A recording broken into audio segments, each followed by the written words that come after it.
Hello, good friends. My name's William Nyende, the Jeep guy. Just enough engine power. Jesus enough engine power. This message is designed by desire for my Cameroon friends. And I'm sure even Ugandans can benefit from this. My Cameroon friend, Mr. Roland, recommended a book by Adomgatechew or Getachew. I don't even know how they pronounce her name.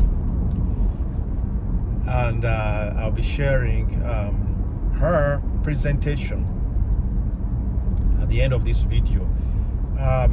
Madame Adomgatechew argues that colonial thinking that created the African states was created using foreign culture and foreign language.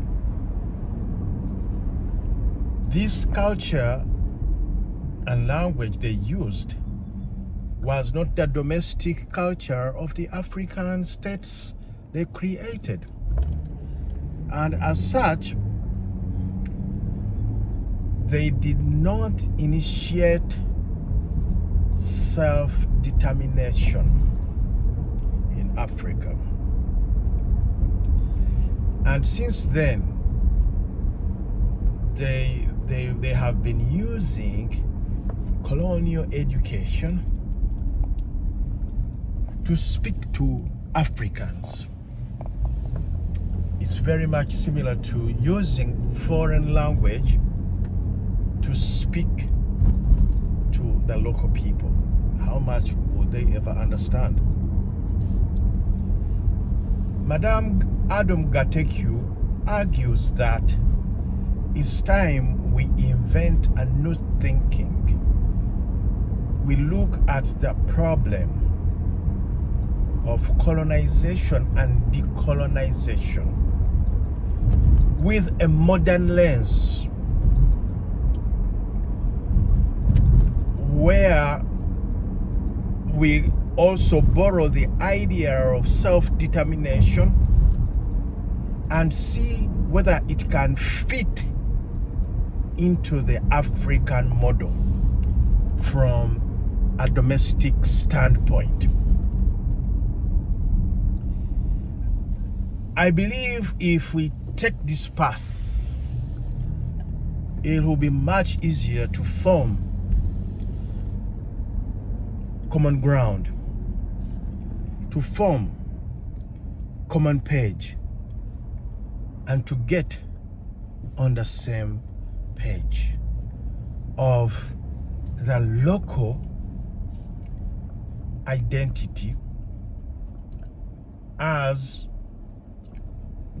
located on the global map. So we need to find the current local identity, the address of the current local identity on the modern global village. We can borrow from both worlds to help fellow Africans go through this necessary, and I think it should be the first step of development, this theory called self-determination. And now let me to add to this end of this video, Getachew's presentation. God bless. Finally, I think, especially in the last few years, there's been a growing kind of interest in questions of international economic inequality and new ways of thinking about debt cancellation, of reparations, as ways to respond to the persistent hierarchies that emerged out of decolonization and out of the history of empire and colonization. So I'll close by just saying that I think, you know, the history of self-determination is a long one, a much longer one than I've given you in this few periods. But I think it's a really central one in some ways. I think the story of colonization and decolonization has really fundamentally shaped our world over the last century, but of course for longer as well. And self-determination, even if it's no longer the kind of it's no longer at the center of the ways in which people imagine political or economic justice, it's a window into a really central kind of set of concerns about what's the relationship between the individual and the collective, what's the relationship between the national and the international, right? How do we think at these various levels about what kind of freedom or justice might require? So with that, I'll just close and thank you all very much for being so attentive and look forward to your questions.